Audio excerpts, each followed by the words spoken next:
a short little trailer. I need to find a bounty store. Yeah, might want to look for the big sign that says Bounty Store. Hey there. What's your problem? Stop that crazy farm. You stink. Trouble in town. Everybody run.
So that's the game. Just to give you a little tiny bit of background on the company and stuff, I didn't have these numbers, but since other people are comparing numbers, we only have about 20 people in production. The company is actually quite a bit larger, and we actually have high budgets, but most of that money goes towards Lauren's money hat, and not a lot of it actually makes it into production. In terms of the size of the code base, we've got about 1 million lines of code, but it's actually really hard to count that because it depends on whether you count the STL and things like that as part of the code base. And we also have actually a huge amount of comments. Over 30% of our code is comments. And we have about 30 megs of code. And our build time is about 10 minutes. Also in terms of how long we took to make the game, we had almost exactly the same development schedule as Halo 2 because we both shipped Xbox launch, and now we're both shipping games around the same time. You've just heard talks from probably two of the best games that were ever made, and you're familiar with these guys. The bad news is you're not Valve or Bungie. So I thought it was interesting that Jay mentioned how great it is to hire a bunch of your peers and have experienced programmers on your team. Unfortunately, most of us just can't do that. We've tried to hire a lot of great people, and they just don't want to work for us.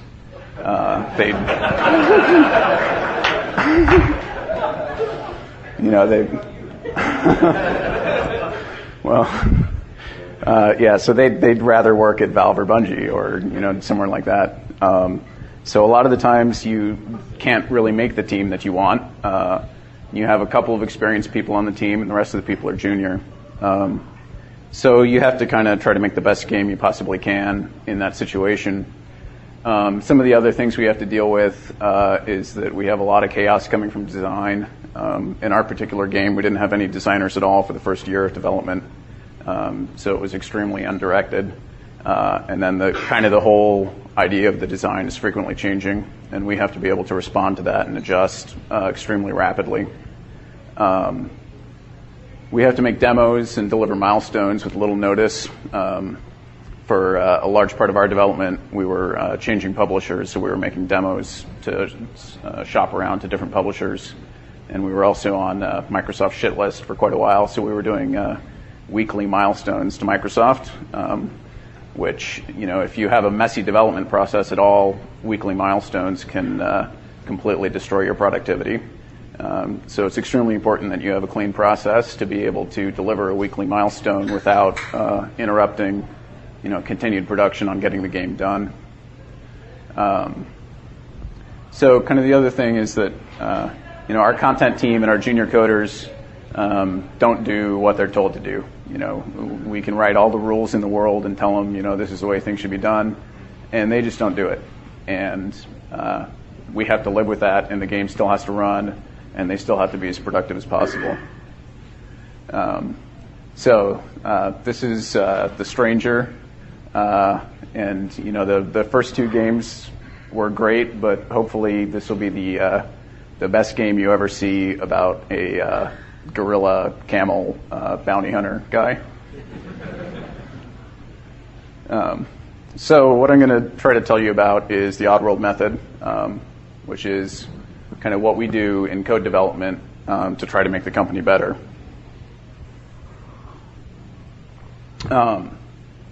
So I'm assuming that everybody here is basically like a lead programmer type of person or seniority. You're all smart, hopefully. And the idea is, how do you use your expertise to make the company better? And a lot of the times that's not about technology. It's not about even something that you do necessarily to make your team better. It's about how you affect the entire content process, the way the designers work, and the whole way the game gets formed. So how can you use the code and the engine and the way you develop things to make the whole company more productive? So we try to, improve our weak points. And, one thing definitely is that every company is unique. You have to look at the strengths and weaknesses of your company, do the things that make sense for you. For us in particular, we have, extremely chaotic design. So we have to do things that are able to respond to daily changes in direction and things like that. You probably have different issues at your companies, and you have to do things to deal with them. Right, the things that we really try to allow are rapid iteration, ease of changes, and tools that are extremely forgiving for designers who are rushed and maybe not paying too much attention to the rules and things like that. So what we try to do with the code is try to be extremely robust, which is robust both to bad content and content errors, and also to junior programming errors. That is, systems that senior engineers write should not only work, but they should work under kind of misuse, and they should inform the junior programmers kind of automatically about what they're doing wrong. So that means things like being careful to assert things that need to be asserted, but also doing things like writing classes that construct themselves and destruct themselves and only provide interfaces that work.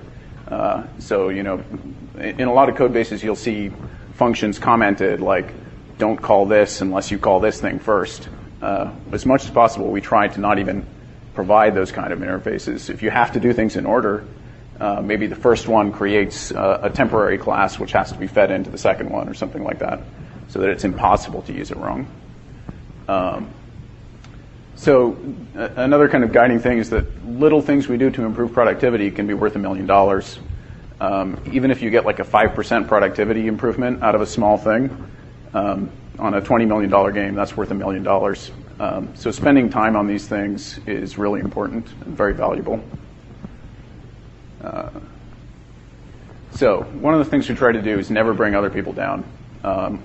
So basically, that's if one person makes a mistake, that mistake should only affect the little bit of the game that they're working on, and it shouldn't bring down any of the rest of the game. So kind of the guiding principle is people make mistakes. We try our best to stop that. Like we do things like peer review code for all check-ins, but bugs still get in. That's going to happen, so we have to live with that. Try to make the mistakes only affect one thing. One of the things that's useful for this is just that everything's in Perforce, not just code and art assets, but all the builds and all the compiled content that's created by things like the Lightmapper. So everything is checked in, which means that anytime something catastrophic happens and you get bad content in Perforce, we can roll it back in the depot in a few seconds, and people can work at least. Like I said, all code is reviewed. We make heavy use of things like compiler asserts, which I highly recommend the Boost compiler assert. And we make heavy use of exceptions, which is very important for this principle, which I'll talk about more. Okay, so before I get into too many details, I'm going to try to blaze through a bunch of details of little things that I do that I think are beneficial to these goals. I just wanted to first provide kind of an overall engine summary so that as I'm talking about the details, you kind of know the context of how the overall engine works. Okay. So Maya is our level editor.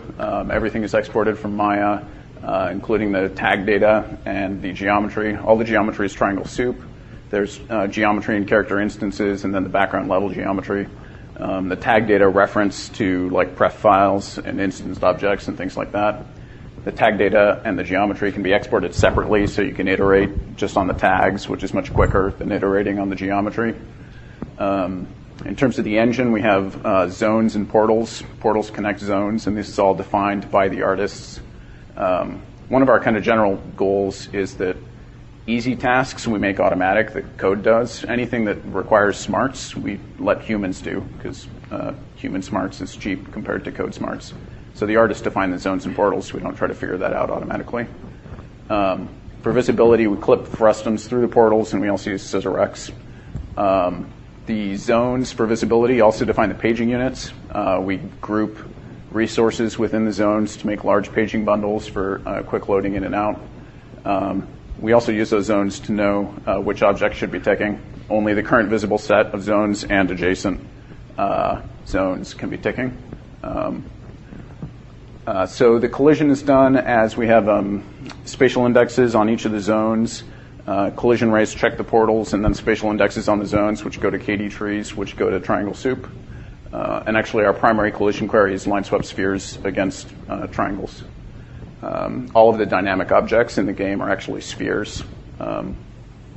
The static lighting is all done with a light mapper, which is offline, which is just an old school light mapper. We do various things for characters. And the renderer, the goal is not to do anything fancy with high tech. In general, we try to not do anything researchy because it's just not worth it. Our goal is just to use the hardware well and render extremely high triangle counts and let the artists make the art look good. So the objects tick one by one. They're owned by a simple object manager. They move themselves in their tick, and they can query the rest of the world in their tick. The object manager is zone-based, so that only active zones are touched. The goal with all this stuff is that we have extremely large streaming worlds. We have a couple of level loads in the game. The only real reason we have level loads is for testing and game design, because if you actually ever try to make a game that is persistent from beginning to end, then your testers have to test the entire thing and test going back and forth, and it's actually a nightmare. So it's far better to just have some level loads, because it gives you isolated segments that you can test one by one, and you know they don't affect each other. So we just put level loads in wherever it makes sense, where the player doesn't really need to be going back and forth. So, right, we do fast paging as you go around the zones to pull in content in and out asynchronously. Okay, so the first big thing we use that helps us have robust code where sections don't bring down other sections is exceptions. So exceptions are not in the shipping final game. The main reason for that is they make the executable big.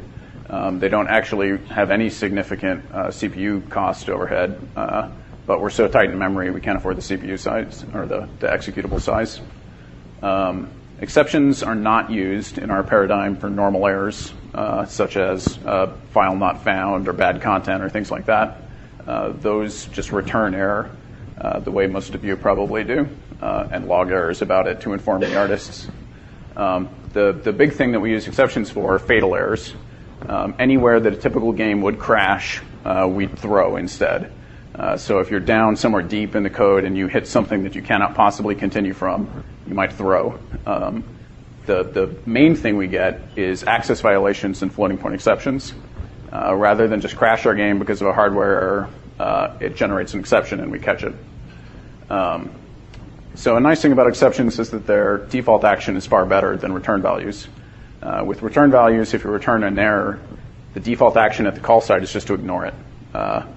Whereas with exceptions, if you throw an exception, the default action is to propagate it up until someone catches it.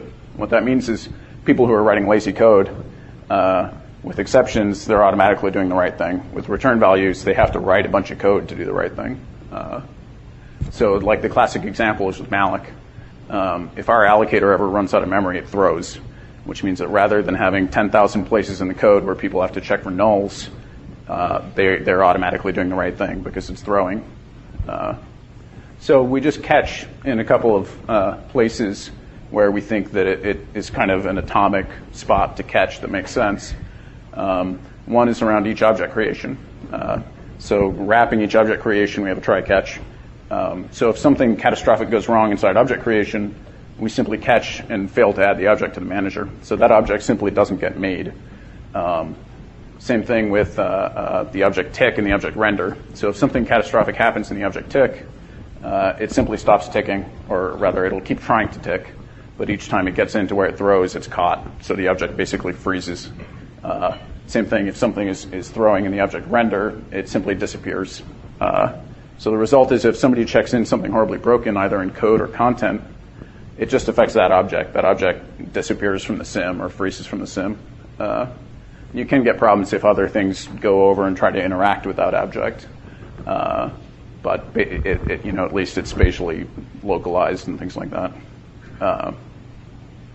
So structured and exception handling we think is much better than C++ exception handling. SEH is only available with MSVC, which is one of the problem actually with exceptions, is that exceptions are still extremely compiler and platform dependent.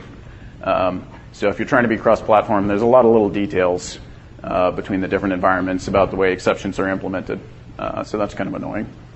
But the nice thing about structured exception handling, well, there's two nice things. For one thing, in the handler, you can query all this information about where the exception was thrown. You can get a full register dump of what was going on when the exception was thrown, and you can actually get a call stack of where you were when the exception was thrown. So we log all that information whenever we get an exception, and I'll talk about that a little more later. The other nice thing about structured exception handling is you can actually write code like in the catch, basically, in the accept handler, which lets you decide whether or not you want to accept that exception or just jump to the line where it was thrown. What we actually do on the Xbox is we detect if the debugger is attached. And if the debugger is attached, we just int3, basically, in the exception handler. Not in the handler thing, but in the accept line. Which means that the instruction pointer jumps to the place that's actually throwing the exception, which is impossible to do with C++ EH unless you turn on funny flags. And the nice thing about that is that it's based on detecting whether the debugger is attached, so that the artist can run the same build, and they don't get that, but we do. So related to that, we make heavy use of stack traces and error logs. So on the Xbox, we have small binary stack traces. They're 64 bytes, which is 16 deep stacks. We have a parser on the PC, which uses debug help, which is easy to do. So like when we log an error on the Xbox, we automatically log a stack trace, which is just binary of the place that generated that error. That way our log files are full of these stack traces. We can copy them to the PC, parse them with our stack trace parser, and generate all that stuff. Because it's binary on the Xbox, it's very fast on the Xbox, and the PC does the slow stuff to parse it.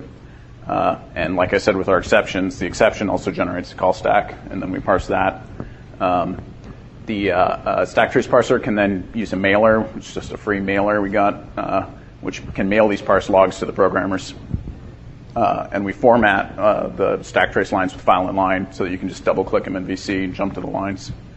Yeah. How useful do you find that to be, considering that you don't have the data around anymore, so you don't know what the values are of Right.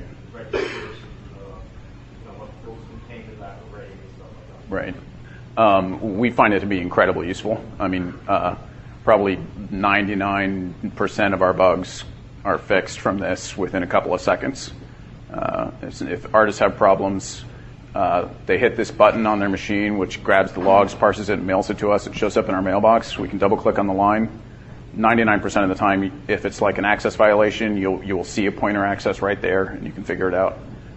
Or if it's any kind of error, all the error messages do it. So hopefully the error messages for the artists are explanatory enough that they can figure out their problems. But if they're not, they just go, hey, mail these logs to the programmers, and then they'll come down and ask us and say, hey, this error message, I don't know what it is.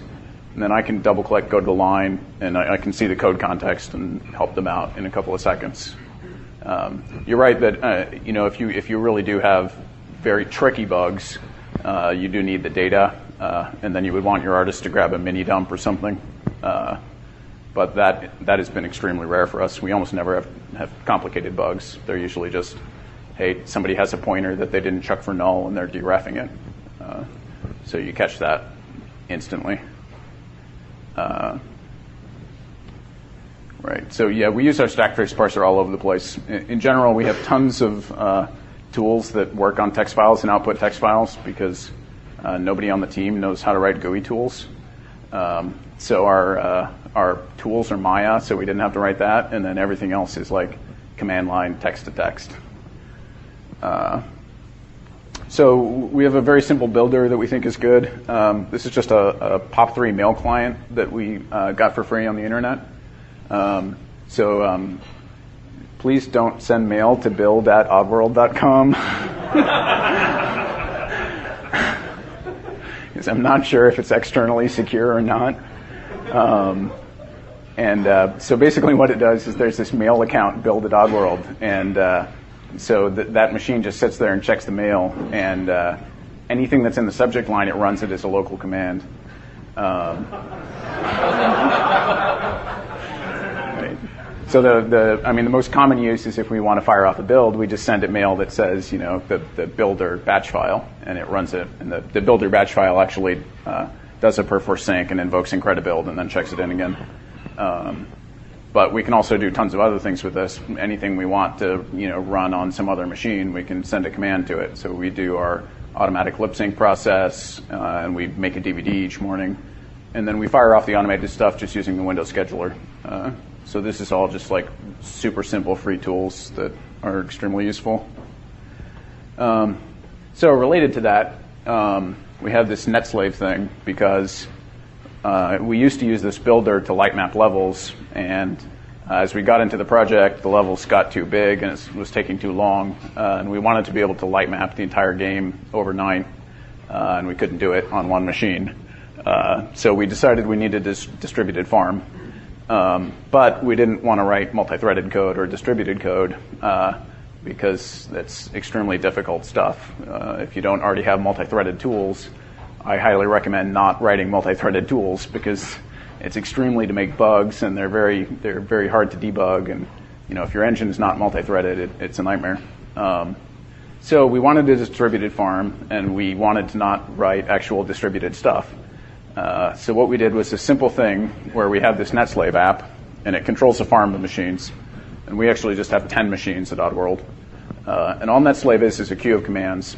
So you send all the commands you want to this NetSlave master, and then it just sends them out FIFO to the farms machines as they become free. The farm machines are running a simple little TCP/IP app that talks to the master and says whether they're free or not. So the tools that are run are simple single processor tools. So our light mapper is just a single processor app. The way we distribute it is just that our entire game is made of like 60 levels. So each night we want to re-light map the entire game. We send all 60 levels to the NetSlave queue, and it farms out all 60, 10 by 10, or as machines become free, and eventually it finishes. And the concurrency is very good. The only thing that's a little tricky about that is we do dependency analysis. Because after we light map all those levels, we also fire off a bunch of commands to bundle them up for paging. And the paging bundle on each level obviously has to happen after the light map for that same level. You can't farm those out at the same time. So the NetSlave master does, it just looks for string matches of file names between commands. And then whenever it sees string matches, it won't let the later one run until the first one is finished. How fast is your net? We have gigabit net now. The net slaves use Perforce for all their data transfer. All the farm machines use Perforce, and then we have no special communication between the slaves or anything. When each of the slaves is going to process a file, it just does a Perforce sync, runs its single processor tool, and Perforce checks it back in. That actually can cause problems. So like we can't actually use this for the kind of things that like Valve uses it for, where they have kind of artists working during the day or getting like real-time distributed light mapping of things, because the slaves are like checking in and out of Perforce. So if people are working at the same time and also checking in and out content that's related to that, it can give you inconsistencies. So that's kind of a drawback of this system, but there are ways you could get around that. We just haven't done it. So I want to talk a little bit about the way we do memory management. This isn't really related to the theme of the talk, but I think we do some interesting things. We're very like fast and loose about our memory management. We use C++. We do dynamic allocations. We use the heap, and we just don't worry about it. So like various systems in the game can use more or less memory at different times. We don't have strict budgets for them. And the way we police that is just by kind of case-by-case analysis and tracking. The thing that makes that possible is a simple tracker, which is for each allocation, we do a stack trace at the point of allocation. And it's actually really important that that's a stack trace, not just a file in line, because file in line is always going to be like vector.h or something. So you need to see the whole stack of where the allocation is coming from. So the allocations data has these headers with the stack traces. We can log that out. We use our same stack trace parser. And then we have another text-to-text parser, which takes those stack traces for all the memory allocs and turns them into a tree view, which is actually just a tab formatted file. It's a hierarchy of, you have the root with all your memory, and then the children, the memory adds up to the parent, going down the tree to the leaf nodes. And we view that with Casey's free tool, tab view, which takes a tab formatted file and lets you see it in a tab view, because we don't write GUIs. And the other thing actually that the alloc parser does that's even more useful is makes reverse trees, which is the root is each file in line that does an allocation, and then the tree is all the people who called it. So that way you can easily go, okay, this file in line is using the most memory in the game. Who's calling that? And then go address those people. So we use 3 heaps. One is for contiguous memory, which we give 20 megs, which is the data on the Xbox that has to be addressable by the GPU, so it's physically contiguous. That memory has to be relocatable because it can be fragmented, or this pool can be fragmented. So when we load in our big paging chunks, we have to be able to compact this heap so that we can fit new chunks in, because we occasionally are extremely close to 20 megs of contiguous. So that stuff is special and has to provide a relocation callback, so that if a big paging bundle moves, you have to go fix up all the Xbox texture header pointers to point at the new memory spot. We have a small block allocator, which we give a fixed 5 megs. It's extremely fast, and we don't put any limits on how many small block allocs you'd ever do, because it never shows up in profile. Small block is anything 256 bytes or less. And then the rest of the memory goes to the executable and the audio memory and the heap. And it was really interesting to see Bungie's memory map, because ours is really different. We have 9 megs for audio and 9 megs for animations, and a bunch for script, and way less for textures and geometry. So the heap, we just use the Xbox heap, and it's used extremely rarely at runtime, though we do allow occasional use. Both the STL and the Xbox system layer, we redirect their allocs through us so that we have full control. In the future, something we didn't do that I would have liked to have done is The Xbox dev kits have 128 megs, right, and the final kits only have 64.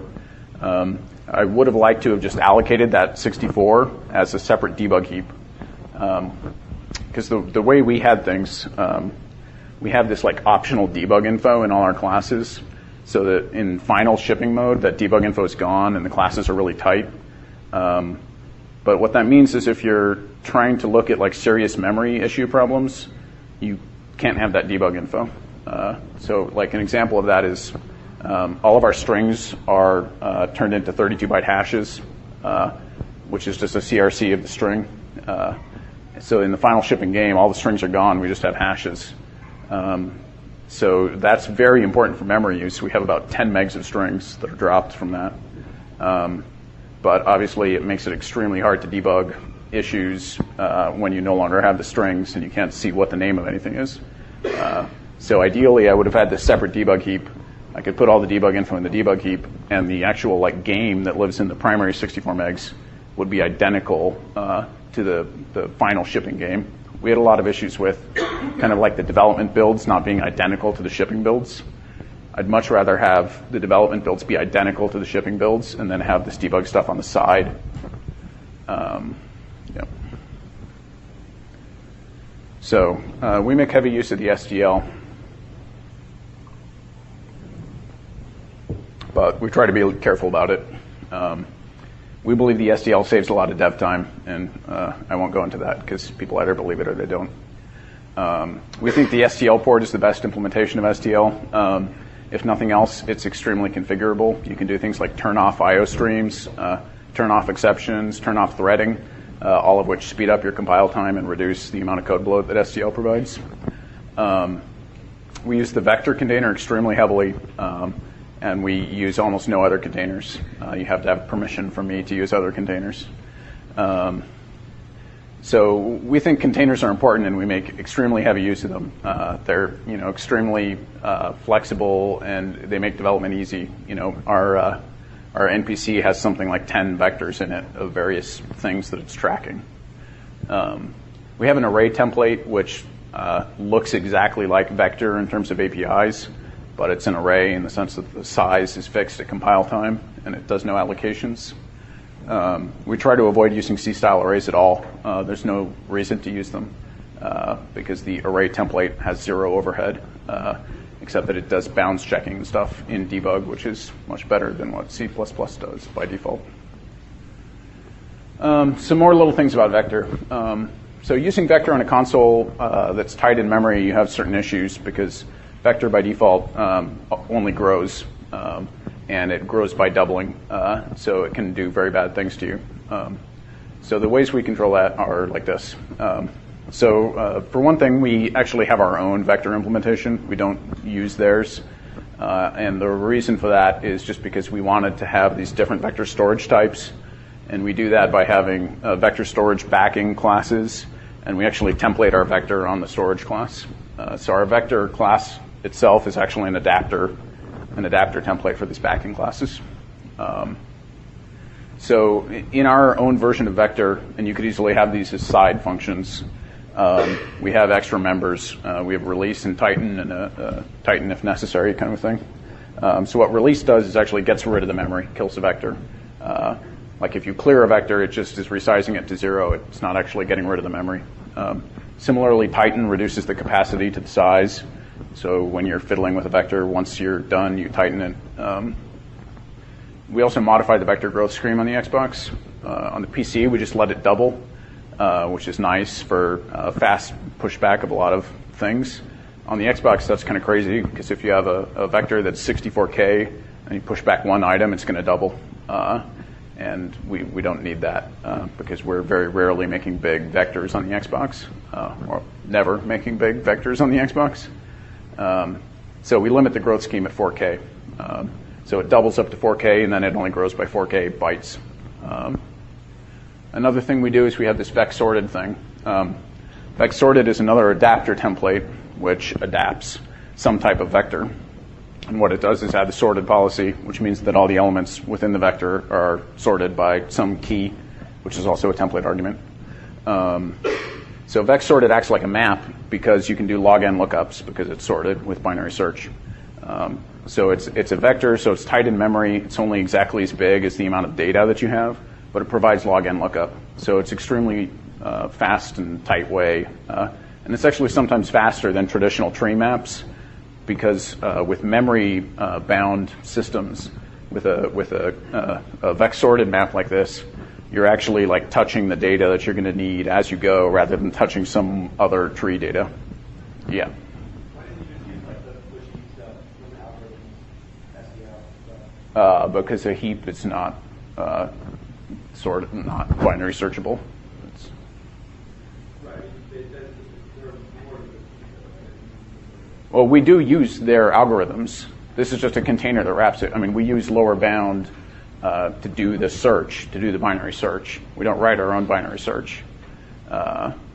So we do that, but they don't have a container that's a sorted thing. This is a container that wraps the policy that the elements are sorted. Yeah.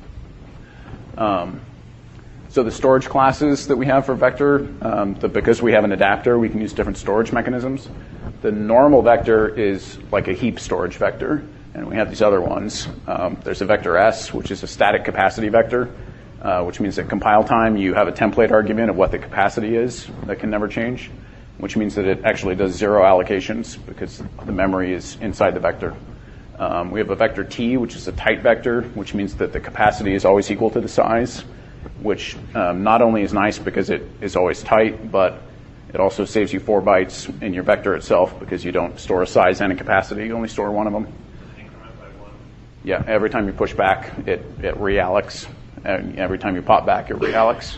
So the memory exactly matches the size. So like vector T is only good for things where you extremely rarely are changing what's in it. Vector A is an arena vector, which allocates off a arena, memory arena, which is a shared thing that can only do back-end allocs. So it can only be used one at a time on the stack. So it's good for building up temp things very quickly without allocating from the heap. Right, so like the base vector class itself is 12 bytes, which kind of sucks. So we try to use some of these other things, which are smaller. So we make heavy use of InstDef, as I'm sure the majority of you do. I mainly want to introduce our class names for when I talk about future things. So as much as possible, we try to have definitions that are const. Definitions are like resources. Well, yeah, we call them resource. And they things like geometries are definitions, materials are definitions, shaders are definitions, and these things can be shared between a lot of instances. Instances can be made from definitions from a class factory.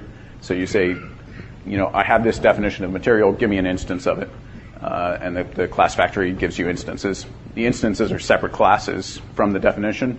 And our goal in class size design is always that the definitions, they can be kind of big because, we have maybe several hundred of them generally loaded at a time. The instances have to be really small because we generally have several thousand of them at a time. The primary instance object, the base class, we call core object. Usually these are made from tag data that's marked up in the levels. And instances refer to pref files and other resources and geometries and things like that. Core objects are instances. They need to be IO'd in the save games. They need to be streamable. Resources are const, and they're looked up by their name. So this is kind of interesting because it was interesting hearing what Jay and Chris said about their resource systems. We always use names to look up resources, and that goes for animations and prefs and geometries and everything. Those names are converted to the 32-bit tokens for fast lookup and small size, but we always use names even in the final game, and that lookup is extremely fast with a token. The resources for us, depending on exactly how you're running, they may or may not be like fully optimized and packed. If you're running tools, you get the resource by asking for it by name. If you're running the game, you ask for the same resource by the same name, and you will get back like the fully compiled and optimized thing. And as far as the client code is concerned, they act the same. How do you generate your tokens? The tokens are just a CRC32 of the actual string. It actually, they're implicitly namespaced because it doesn't matter if they collide, if they're being used for different things, you know? Like if you're using a token lookup for a resource and you have another token for like instance names, you're never going to use that same thing to look up the other thing. So it doesn't matter if they collide. So token collisions only matter if they're in the same sort of implicit namespace. And we've never seen any. We actually track, in our non-final build, we track for token collisions because we were extremely worried about it. And we have actually found some, but they're always in different namespaces. I think we found 2.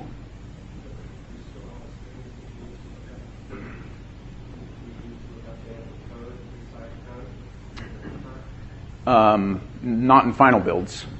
For one thing, code almost never will like load a resource by name. All of the objects in our game are data defined.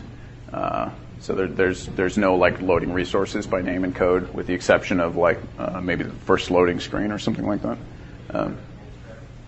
Not from script. It's from data definition, which I'll talk about more. It's from prefs, things like that. So if I have like some NPC type that's defined by a chunk of data, which actually tells me what class object it is, which is used for the class factory to make the right type, and then there's all the data that defines what makes this NPC, which is just a bunch of text pref data, and the references to the other resources are in there. So the geometry and the animations that it uses are all coming from data, which I'll talk about more soon. Okay, so IOZ. The Z doesn't stand for anything, but maybe it could stand for the fact that IOZ is cool. So IOZ is our streaming I/O system for instances, and it's the same kind of streaming system that a lot of people do, but it's extremely automated as far as the client is concerned. This is another kind of system where we have like one senior programmer who sets up the IOZ system, which is kind of tricky to set up. And then as far as everybody else is concerned, they want to stream their objects. All the client code does is in your class, you implement this I/O function, and you call IOZ on all your members. And actually, if we had the reflection system that we'll have in the future, you wouldn't even have to do that, but that's another matter. So for the client code, you just call IOZ on all your members, and the IOZ template automatically does the right thing for all those members. And the way that works is that IOZ is like based on type traits. So it uses template specialization. It knows what type of thing you're calling it with. It looks at the type traits of that class that you're calling it with, and it knows whether the object is binary streamable or not. So if it's a basic type, or it's composed of basic types, or it's an array of basic types, all of those things are binary streamable. So we can hit those out to our double buffered streamer extrememely quickly. If we look at the type traits and we see it's not binary, then we call the I/O member function of that object. Because if it's not binary, it must be a class, and somebody should have written an I/O function for it. If they didn't, it'll generate a compiler error at the point where you call the IOZ. It's easy to see that compiler error, and that means, hey, I have to write an I/O function for this class. And what you do in that I/O is you call IOZ. So the only thing that is a little tricky is how do you I/O pointers. So somebody calls IOZ on a pointer. Again, we use the template specialization. We know it's a pointer. So now how do we deal with that? Well, we look and see what type of pointer it is. Again, using the type traits, we can tell if the pointer is most derived from either core object or resource. The base class must be either core object or resource. Either it's an inst or a def. There's no such thing as something that's both. And anything that's not one of those can't be streamed. So there are a handful of weirdo things that are not, like, I don't know, low-level sound data or something. But that stuff can't be streamed. So if it's a resource, we know we can get it back from the resource manager, and we can look it up by name. So when somebody calls IOZ on a resource pointer, we just write the token if we're in writing mode. If we're in reading mode, we read the token and rehook up the pointer from the manager by looking it up. If it's a core object, it's an instance, then it has some mutable data that we're going to have to I/O. So what we do is we go ahead and I/O it immediately. Because it's an instance, it's polymorphic, we don't necessarily know what type it is. We have to write it with class factory, which writes its type, so that we can recreate it at runtime, whatever type it is. The other trick about I/O-ing core objects is there can be a lot of pointers, kind of like in the data set of the engine. Various people could all be pointing at the same core object, and I don't want to stream it out more than once. And furthermore, when I read it back in, all those pointers still have to point at the same thing. So what we do for that is the first guy who writes it actually writes the bits, and he marks it with a flag that it's already been written. Later guys who try to write pointers to it just write a reference to it. And the reference is actually an index in a table that I'll talk about in a second, which we get for free. When you read it back in, the first guy reads in the bits, and then the later guys have the reference and they rehook up their pointer. So this has been extremely effective. It's made our streaming extremely easy to write.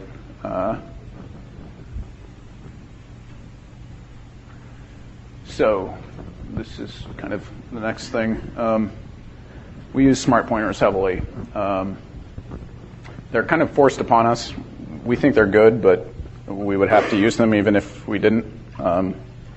Because with our paradigm with exceptions and things like that, every class has to clean itself up in its destructor, which we also think is a good thing inherently because it means that people aren't responsible for having to do cleanup. You know, if you write classes, they clean themselves up.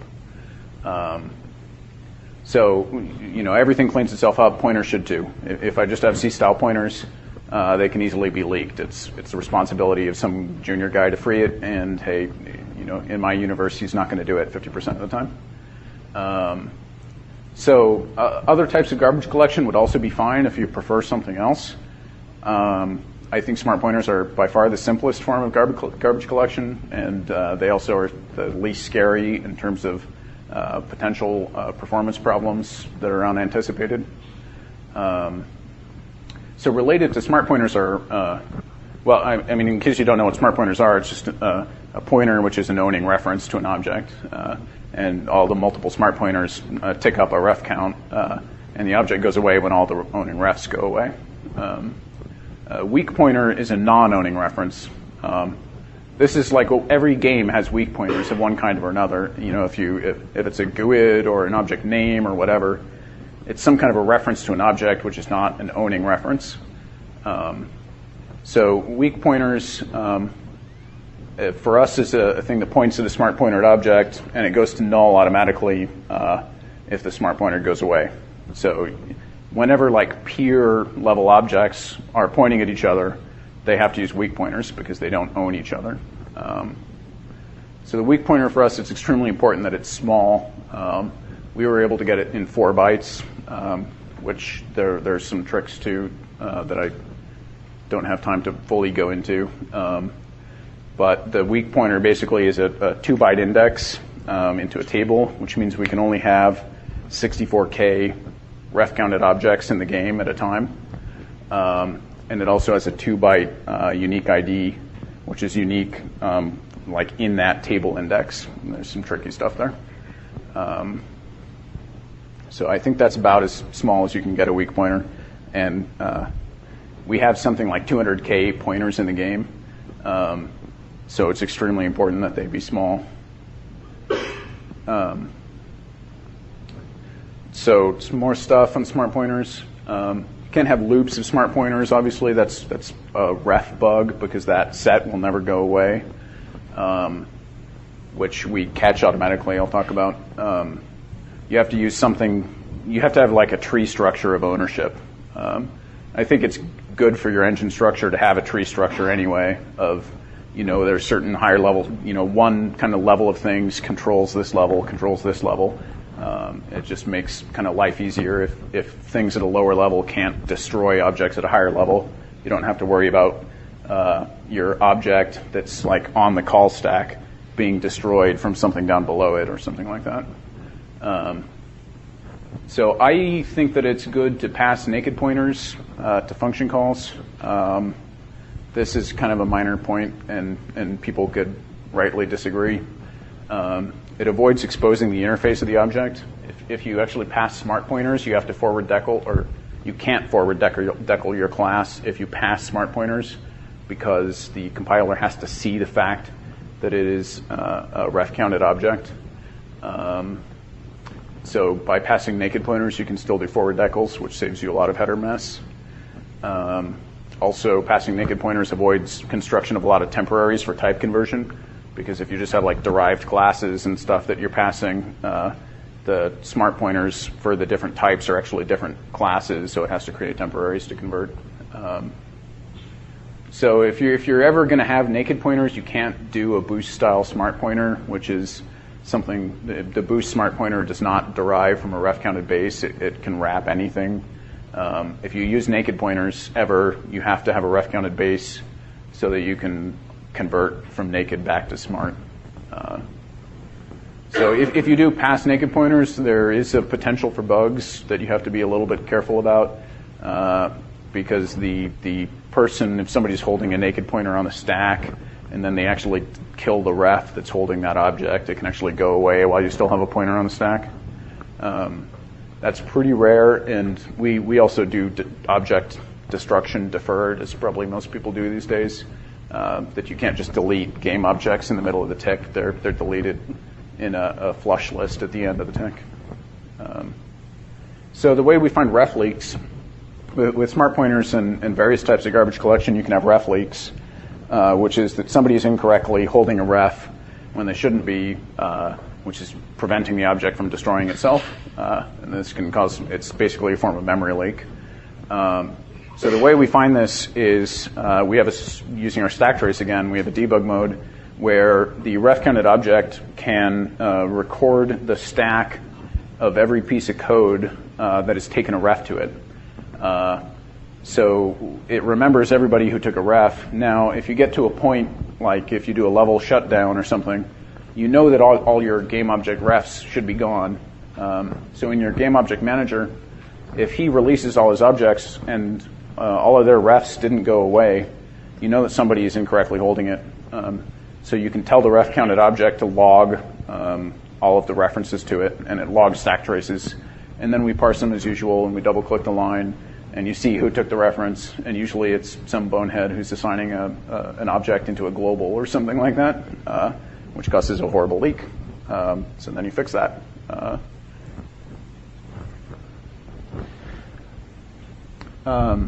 So we started talking about prefs. We have this app on the PC that we call Tweaker, and most of our game is driven from prefs. Our game is heavily data-driven. Basically, any piece of content in the game can be fully created by content team. They can define new character types and spec out everything about it. They can say it takes this geometry, this animation set with these overrides. It hooks up these weapons and has this mind. The mind has this functionality. It's got these textures. All that stuff is data-driven. So because they can do that on their own, that's part of why our error checking and stuff has to be very good, because they're doing kind of a lot of content creation and object definition entirely in data. So most of that is in our prefs. Our prefs are text on disk, but they're actually binary in our paging bundles, and we can read or write them binary. Text is nice because we can write all these command line tools that work on text, and we can write Perl, where you can do text manipulations extremely quickly. So we do things like simple database stuff using Perl, like if I want to see all the healths of all the characters in the game to balance the healths for the game. That's like a grep, basically, on the text for the characters. Also, because they're text, multiple people can have them checked out and be working on the same file and check them in, and perforce merge on text 99% of the time gets it right. So the way we mark up the stuff is with metadata, kind of similar probably to how everybody's doing it. It's our CVAR, console var. The CVAR that we use has no per instance overhead. It's just the type information about the offsets of the variables and what types they are. One thing that's a little tricky about it is that our CVAR does not have, well, there's a couple of things that are tricky about it. It doesn't necessarily work on just a predefined set of types. There isn't like a hard-coded, like it works on floats and ints and cars. It can actually wrap any type because the CVAR itself is a templated thing. You can put any type in it as long as the type supports the interfaces that CVAR needs for persistence. So in our prefs, we have things like colors and whatever, tokens and all kinds of crazy stuff. And you can wrap anything and have it IO'd in prefs. It just has to provide a text IO method. So the other funny thing about our CVARs is that they handle multiple inheritance, which is a little bit tricky because the offsets that you store for the data markup are not necessarily actually from the base of the class. They're from the base of the class treated as the type that you're marking up. So you have to do a little bit of careful casting, which is done automatically with templates in our CVAR system. I mentioned this earlier. In the future, I would actually toss out the CVAR and the way we did the IOZ calls and have a generic reflection mechanism that we would auto-generate probably with a preprocessor. So for all of our classes that we wanted reflected, we'd parse the headers and automatically generate reflection for the members. And you can generate reflection as just a single function call, which is a templated reflection call, which calls a reflect visitor. And then we could easily do CVARs and IOZ automatically. So another kind of funny, interesting thing we do with prefs is we have this system of spatial overrides of prefs. So for any type of pref in the game, like there's a pref for the way the HUD works, or there's a pref for what the ambient music is. So what the artist can do is they can define, okay, what's the pref for the entire level? Then they can go to each paging zone and say, for this zone, well, first it's going to inherit from the level default prefs. And then for any element in the prefs, I can override what's inheriting. And then they can also place volumes and say, okay, within this volume, it'll inherit from the zone, but then it'll override whatever they want to override. And then on each instance, they can put the prefs for that instance and say, okay, by default, it'll inherit from the volume if there is one, and otherwise it overrides these things. We didn't actually have pref inheritance within the pref files, so we couldn't actually say that like Walvark B inherits from Walvark A and overrides these things. So in the future, I would definitely do that. And I would go even farther. I'd like to have like rule-based inheritance, where you can say like super Walvark is Walvark with twice the health. So we'd have like algebraic relationships for inheritance. That way you could just go to like a handful of like base low-level prefs and tweak them, and it would automatically affect the whole game. And things would kind of scale in the way they should. So I don't think I really said what Tweaker was. Tweaker lets you inspect any of the CVARs in the game in real time and tweak them. So you're actually like tweaking the variables in the Xbox game on the fly. And what you can do with Tweaker is any page of tweakable data that you have open, you can extract that to a text file. And those text files are just the prefs that the game loads. So you can go to any set of stuff in the game, tweak it, extract it. That is actually now your pref for that information, and the game will load it in the future.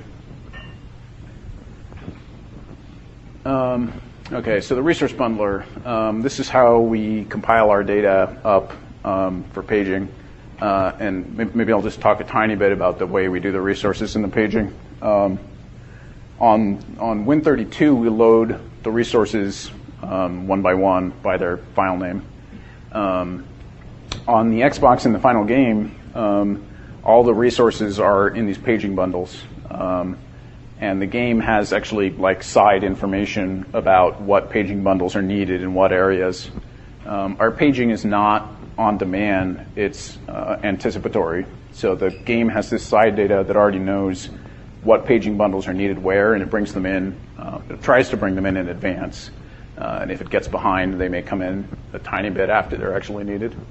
So on the final game, if you ask for a resource by name, it never goes to disk and finds that. It just looks and sees if one of the paging bundles that's already in has that resource.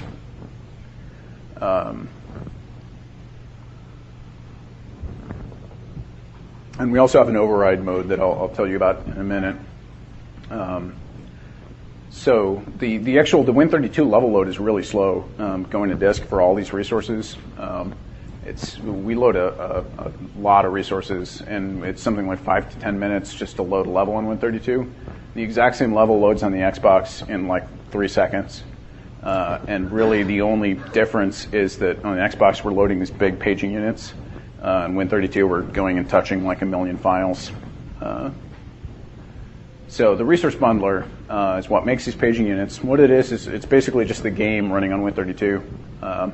Most of our game systems don't work on Win32. Just to save time, we only wrote them for the Xbox. So like our renderer and our audio and all that kind of stuff doesn't work at all on Win32. But we can load the level. And so what the resource bundler does is it loads the level in Win32. It sees all the resources that are requested by the level load, and it tracks those. And it knows who requested them. And it tracks sort of a stack trace of what caused that resource to come in. And it knows if they came from NPCs or cinematics or anything else, basically. So the NPCs are treated specially because they can move around and they can come and go and such. So all the data that's needed for NPCs is bundled up into paging units for the NPCs. The cinematic data is the same kind of thing. Any data that's needed for cinematics that's not normally in the level gets put into its own bundles, and those are just brought in for the cinematics. The rest of the stuff is put into the main level bundles. And that stuff, actually the NPC stuff gets optimized too, but it gets optimized on its own. And the level stuff gets optimized. So this optimization that we do is trying to figure out how to make these bundles. So we know where the data is needed, but there's tricky issues. Like you may have adjacent zones that both use the same texture. You want to decide whether to make like a single bundle that has that texture that they can both use, or copy that texture into the bundles for each of those zones, or maybe find like all the shared data that those zones both share and put that in its own bundle. And so what this is like it's a competing optimization problem. You're trying to minimize the total number of bundles because fewer bundles means they load faster, because the biggest time for load is file opens and seeks. So we want to get the bundle count as low as possible. We also want to minimize the total bundle size because that reduces our time to copy from the DVD to the hard drive. And we also have to constrain the data that's needed at any point in the game to fit in memory. So these are competing goals, and it's under a constraint. So we have to do an optimization. And what we do is a sort of greedy optimization of there are some things that are completely obvious, like if a certain resource is only ever used in one zone, it goes in that zone's bundle. And then if certain resources are always used together, they get grouped together. So we start making these resource groups, and then we just start sticking groups together with the combined step that is the best operation for our current cost metric. So we optimize the bundles like that. The result is about 200 bundles per level and around 200 megs of data per level. The NPCs get similarly optimized because you have the same kind of issue where if you have like if you have Wolvart variants, they'll share a lot of animations, but then they'll have some that are different for each of the variants, and some of them share geometry and some of them don't. And so you try to make merged bundles for the shared data and bundles for the unique data. So ArtWatcher, this is a tool that we made after receiving a tip from an anonymous source at Bungie, and it's been enormously helpful to us. So since our game only runs on the Xbox, and it's our primary preview tool, we need a way to get the content from the PC to the Xbox in near real time so that the artists can have quick iteration. And ArtWatcher is the way we do this. ArtWatcher runs on the PC all the time. Everybody has it in their startup, and it sits in your taskbar and looks at you. And what it does is it watches all the game directories with read directory changes W. It sees when any content changes in the game directories and copies it to the Xbox. And it also notifies the game that that content has been changed if the game is running. We do that over the debug TCP IP stack. So when the Xbox game sees that some piece of content has changed, it goes and loads it off the disk. That is not the normal path for the Xbox loading stuff. The Xbox game is usually loading from bundles. So the Xbox game has already got all the resources from the bundles. And then it gets this notification that there's an override resource. So it picks that up from disk. And that resource comes into memory and kind of sits there in addition to the other copy that was already there. And we change. So with all of our resources, we have a little resource header, and then we actually have the bulk data. So when we get an override, we leave the header just as it was, but we change the pointer to the bulk data to point at the new data, and we fix up the bits in the header. That way, all the kind of client stuff that was pointing at the resource still points at the header, which is still in the same place. They're still pointing, they think, to the same resource, but it's changed under them automatically, and it just works. Actually, the only thing that is a little funny about that, well, there's a couple of things. Like if you tweak a pref, it goes to the game in real time and updates. But of course, any objects that were already made from that pref were made from the old one. So you can't see that happen in real time unless you tell the level to recreate itself. Also, we have our own scripting language. And if you edit script files in a text editor on the PC and you save them, they also automatically get copied and automatically reloaded into the game. The only tricky bit about that is if there are already versions of that script running. I know John Miles does a lot of fancy stuff for this. What we do is any script of that same type that's already running, we kill it and restart it with the new version. So occasionally that messes things up, but it allows real quick turnaround on script changes. So the other thing that ArtWatcher does is it automatically does Perforce ads. Okay. So before we did this, we had a huge amount of problem with the artists making content and not checking it in because the default operation of Perforce is not to automatically add files on their client. So we watch all their directories. We see new files getting made, so we stick them in Perforce in an add change list. That way they can never screw up and not add a file to Perforce. And we also add the coder C and H files automatically so that the same thing is true.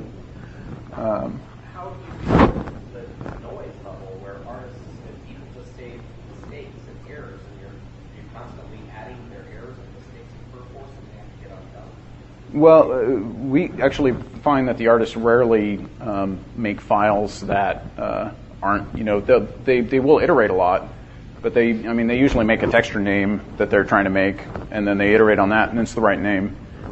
We also have some funny logic in there where anything with the name temp in it or no P4 in it, we don't add. So if they're intentionally, if they want to do something that's not in Perforce, they just stick no P4 in the name and do that. Yeah, it's not submitting it automatically. It's just going in the change list. I'm just saying that I had experience with artists that can't type, can't spell. Sure. And they just make the amount of errors they make, and I would be worried about how the... Well, you know what? I prefer, actually, if they do that, hell, put it in the change list, check it in the depot. So what? It's taking up space on my Perforce server. That's cheap, I'd rather have a few of those than have the game doesn't work because they they put in a reference in the level to some resource, and then they forgot to actually add that resource to Perforce. Or a port of your game can't be done at all because there's significantly missing art. Right. Yeah. So I'd rather have too many resources than not enough. Yeah. I'm just curious how much time do you spend debugging their errors or ARM bugs? Well, we actually spent a lot of time debugging art errors, but none of them were related to that. I mean, probably the most common art error was that people had Perforce change lists sitting open with tons of junk in it that they hadn't checked in, even though it's staring them right in the face. So that's like the number one art error. And then, the rest of the time we spend debugging art errors. There's some kind of error message typically that we're outputting, which maybe they can't quite understand. So they send us the log file, and most of the time we can explain it to them, and they can fix it pretty quickly. Art Watcher notice age on resources and pop a little thing to your artist saying, hey, when's the last time you checked in? No. No, I mean, really, like the Art Watcher paradigm of kind of like monitoring what your artists are doing is really extremely useful, and I think in the future we'll probably expand it to track, like people who aren't syncing often enough. You can tell and things like that, and let them know. We actually do pop up in the morning when people get in. Art Watcher pops up a dialogue when their computer wakes up that says, do you want to sync your Perforce and wipe your Xbox? Which they never used to do before we did this, but now the dialogue pops up. It's easy. They hit OK, and then they go get their cup of coffee, and saves a lot of trouble. I was going to mention the one problem that we currently have with Art Watcher is the overrides on the bundles that it creates are currently only tracked kind of like at runtime by the game. So as long as the game is running, everything's great. But if you kill the game on the Xbox and restart it, it's going to reload the game from the bundled data, which is not what they have most recently done. So ideally, we should kind of track a list of what has been art watched recently, and automatically go reload those things as overrides. But we didn't do that. So other stuff, but I think I'm close to out of time. We kind of have some interesting technology things, but technology is easy, and none of these things really make the game particularly better.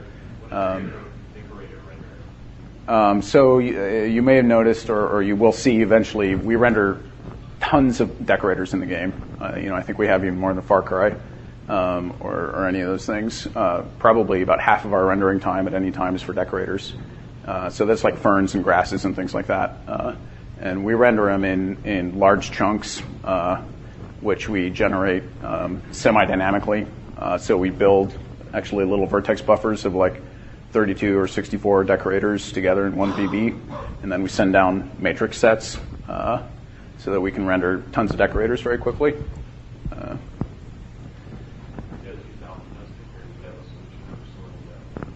Right. We don't sort.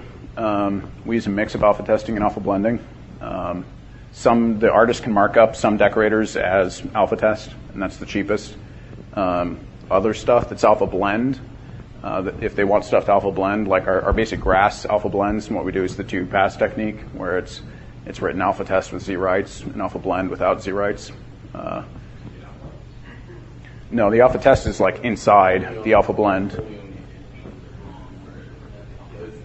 I mean, you get like alpha blend sorting problems in the little outline bits, but it's right. It's a like super small artifact.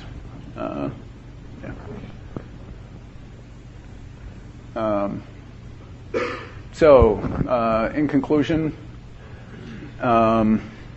we try to make code that responds well to bad use, and that's bad use by the entire team, the artists and the designers. And every coder, it increases your productivity if you can go in consistently, and the game is always running. You don't have to worry about the game's in a crashing state or somebody else has screwed up some content and it's preventing you from working. We try to make the code enforce rules rather than rely on people to follow them. Having the game never crash is incredibly useful because we were frequently in situations where we would get like 1 week notice to have to deliver a demo. And so if you're in kind of like unstable development, that's a horrible problem. And same thing with like the 1 week milestones. So we couldn't have a lot of time to like lock off the game and work on stability. We had to have a stable game at all times. Also, like it has to be extremely flexible because we're getting like feature changes and changing the design all the time. The like stuff that Chris described about the tag system at Bungie, I don't think we could ever do because we're constantly adding new elements to classes and changing them and deleting large numbers of elements and defining new types of classes. We also do for the most part, you can define new object types in one CPP file, and you can do the full hookup through the toolchain and everything in that one CPP file, which includes exposing a new type of prefs. And you can have the content guys working on that after a build goes through. And we never really got to a point where we were stable and not doing those things. We're doing them right up until the last minute. So the goal of all this kind of stuff is that you can finish a good game roughly on the schedule you want to. And clearly it helped Oddworld because without these kind of things, we never would have made a game as good as we managed to. Hopefully there's at least one thing in this talk that you can implement which will save you $1 million. Yeah, that's it.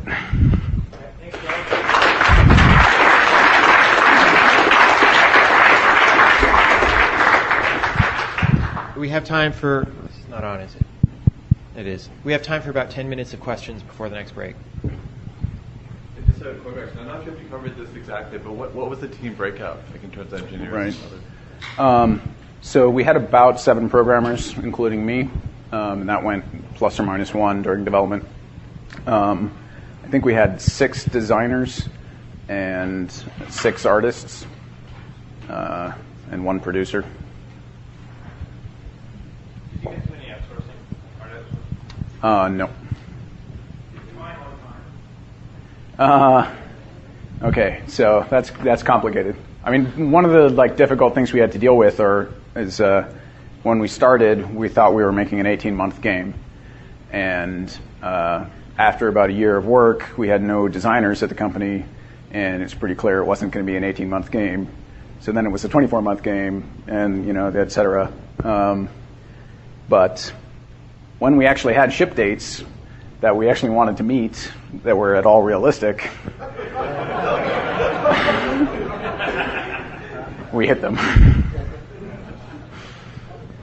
So a couple cool questions. You didn't mention anything about your game object system, sort of like the entity system that Jay described earlier. Could you talk a little bit about that? Right. So the game objects are a type of core object. And the game objects are just C++ classes that are polymorphic, that are all derived from a game object base. About how deep is your inheritance hierarchy? It never goes super deep. It's maybe like 3 or 4 levels deep. And we actually try not to, we generally don't create types of objects in code. So there's only one NPC class. And all of the specialization of NPC is from data. Though there's actually a lot of NPC weapon classes and a lot of NPC mind classes. So we do some composing, not through inheritance, but through ownership. So an NPC has a pointer to a mind, has a pointer to a weapon, things like that. And what types of things those are specified in these pref files. So like a character pref file. Everything in a core object goes through a class factory. So when the Maya level editor exports the list of tags, one of those might be an NPC tag that an artist plays. The NPC tag, it'll say the first thing is NPC, lets us know the class, so we can make it for the class factory. and then it's a reference to an NPC pref file. And for the most part, that's it in the Maya file. The NPC pref file defines everything about it, which is, what type of mind class, what type of weapon, and then what's the pref for the weapon, and the pref for the geometry and the shaders and all that kind of stuff. And you mentioned several times your scripting language. Right. What scripting language is it, and who uses it? Is it the designers or the programmers? Right. It's a custom scripting language that's it kind of has a C syntax, but it has no pointers or anything like that. The main reason we did custom is that it's extremely low in memory use, and it provides the threading semantics that we like, which is a yield suspend kind of thing. And the designers use it mainly. Programmers basically didn't use it at all. And the designers mainly use it for setting up kind of logical, simple stuff. It's actually also used for our in-game cinematics, which I didn't talk about at all. We have actually a GUI tool for our cinematics, which is a timeline composer. And that actually generates, it just outputs a script file, and the script file actually runs the cinematic. But nobody hand edits those. They're generated by this timeline composer. So the script language, it's mainly used like for volume triggers and things like that. Like you can place a volume, and the actual data in the volume is a script, so that like when people enter or exit the volume, you can run script commands which can trigger other things. But the scripts can also do a lot more complicated things, like they can monitor what's going on in the volume and look at various conditions and trigger based on that, so on. I think this is totally related to the scripting question, but then I just realized Andrew has some comments on scripting as well, so maybe we should make scripting, like Jay had totally negative comments towards scripting. Andrew has some negative comments on scripting, but they're actually the not of Jay's in some ways. And you guys had a positive scripting experience, and you guys don't use scripting very much, do you? Oh, do you? So maybe making one of the big QA topics like scripting and how it affects process would be a good idea. More questions? I guess I had more of a comment. Just obviously it didn't go as far as you did, but we used a lot of these techniques in our last project, and just sort of validation that they did work, they did help, they made a big difference, especially the sort of crash-proof API approach and opaque pointers. The other thing with the emailing the crash logs, we did a massively multiplayer game where we had 10, 15,000 people in beta test, and we would have crash situations that only occurred when 300 people were in combat in one corner of the building. And without getting those crash logs back with actual stack traces, we never could have shipped that game. Yeah, one thing I didn't mention actually is that we also have a full journaling system, and whenever anybody's playing the game, it's recording a journal, so that when we have really nasty bugs, we can also grab the journal off somebody's Xbox and replay it to try to find those kind of things. So how would your artists actually be getting resources into the game? Would they be running Bundler on their PC in the morning just on the levels that they wanted to run? And how many levels did you have in total? You said 60 at one point, but with 200 megabytes of resources for each level seemed... Right, yeah. That's kind of a problem of our own terminology of levels. In terms of level loads in the actual game, there are 6. And so that's actually where the 200 megabytes per level is. The 60 levels is actually 60 Maya files, because each of the real game levels is about 10 Maya files, just because they're too big to edit, and it's also terrible for your artist workflow if your entire giant streaming level is one Maya file, because you want people to be able to work on different bits at a time. So we sew those 10 Maya files to form one of our game levels. So the way artists typically work, every night we light map the entire game and rebundle it. So if they've checked in, when they come in the morning, there's full fresh content, so anybody can load to any place in the game very quickly and check things out. And then if they're just doing small iteration work on instances or textures or something, they could use the bundles that were made overnight and just update it and see it in real time. If they want to like work on the light mapping, obviously they can't use the overnight light mapping, or if they're doing big level changes, they can't use the bundles that were made overnight, so they have to do it locally. So what they'll do then is work on one of these Maya files. Rather than working on the entire streaming level, they work on a tenth of it, which is one of these Maya files. And we have a button in Maya that says, preview this level and bundle it. So that exports it and bundles it and then runs it. And ideally, what they'll do is make some geometry changes, preview the level, and then they can do some iteration on that in real time, and then they'll preview it again. That's actually probably the biggest flaw in our pipeline, is that when they have to do that bundle and light map step is pretty slow. If they're going to light map, also it generally takes around half an hour. And the bundle is about 10 minutes. So that was a slower turnaround for like serious geometry change than we would have liked. Clarification, but because of this Art Watcher, I mean, there's a way they run unbundled stuff for quick testing, right? No, we used to actually do that, but in the end, what we were doing is the Xbox game is always running bundled data. If you run a level, it loads bundled data. Then if you change data, the game loads the ArtWatched stuff as like overrides to the bundled data. But it's always loading from a base of the bundled data, and then you're just overriding individual resources.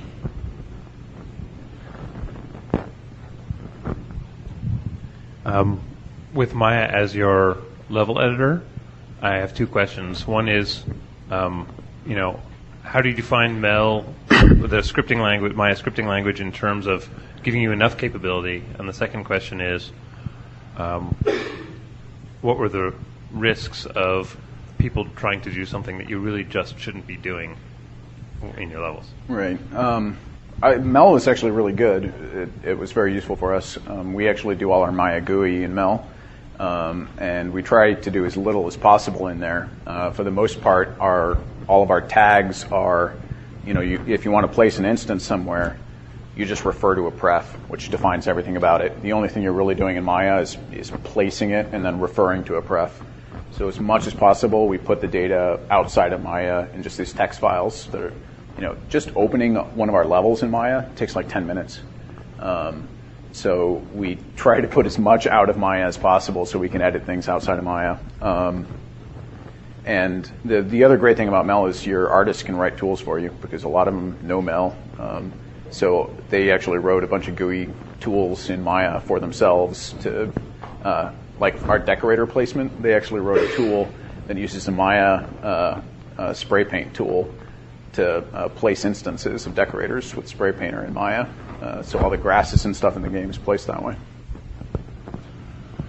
So I had a question about early on in the talk you were talking about, having your senior level programmers, they kind of do extra work to insulate their stuff from possible misuse, And some of that stuff sounded like that it wasn't free, right? Some of that stuff that you're doing there is actually going to be extra work for you. So I was wondering, do you have some way of making trade-offs there where you're am I going to end up using more senior programmer power than it's worth to isolate this from and so on? How does that happen? Sure. That's the kind of thing you just have to use your judgment on. Obviously, it's not worth wasting a whole lot of your time. Especially, there's tons of ways to break things, right? And some of them are really arcane, and you can't spend all your time checking for those things. So we would just check for really obvious things, for one thing, any place you might assert if an artist could cause that error, assert is no good because the artists run the release build. So you have to actually check it and log errors about it and do better stuff. So generally it's pretty easy because, in a function you have inputs and you check them.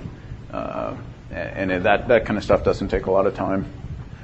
Also, as a policy, all of our classes have a member called isValid that just does a little tiny bit of checking on the contents of the class to make sure it's good.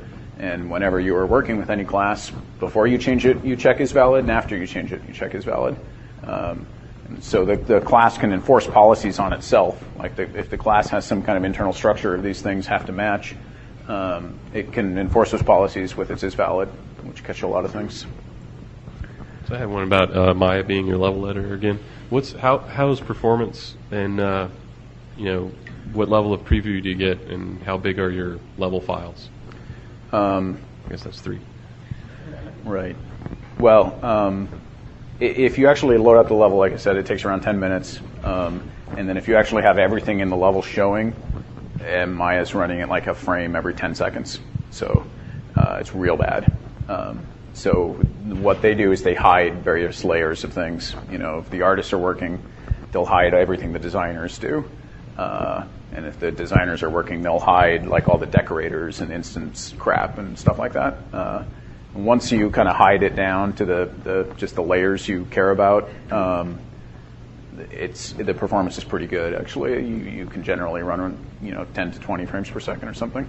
And that's actually one of the things that our artists wrote nice mel tools for is all the kind of different layers of junk like script volumes and decorators and things like that go into little groups in Maya.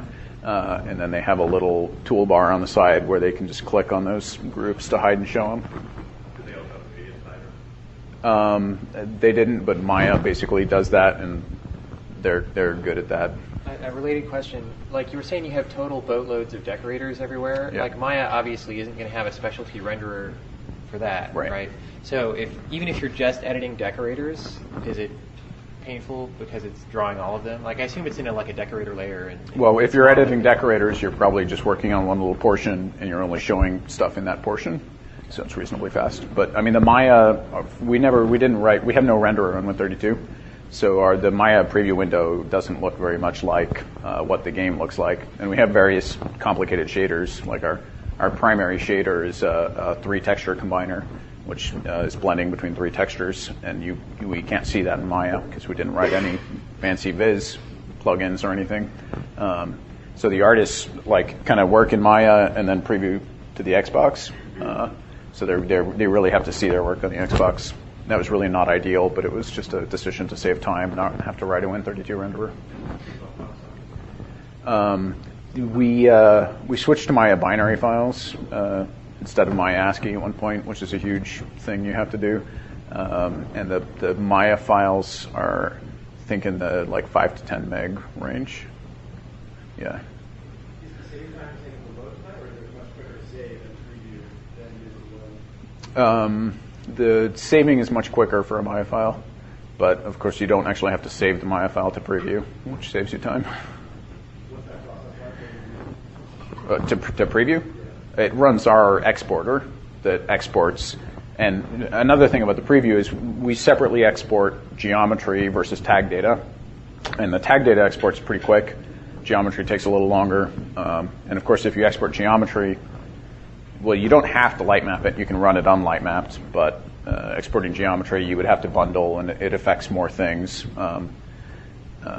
Exporting tags is quicker, and you can actually get the tag file over to the Xbox from ArtWatcher, which causes a level reload if the tag file changes, or an optional level reload if you want to see your changes. But that way you can get, if you're moving instance object placement around, you can get that very quickly. All right, we're going to take a 10-minute break. Thank you, Charles.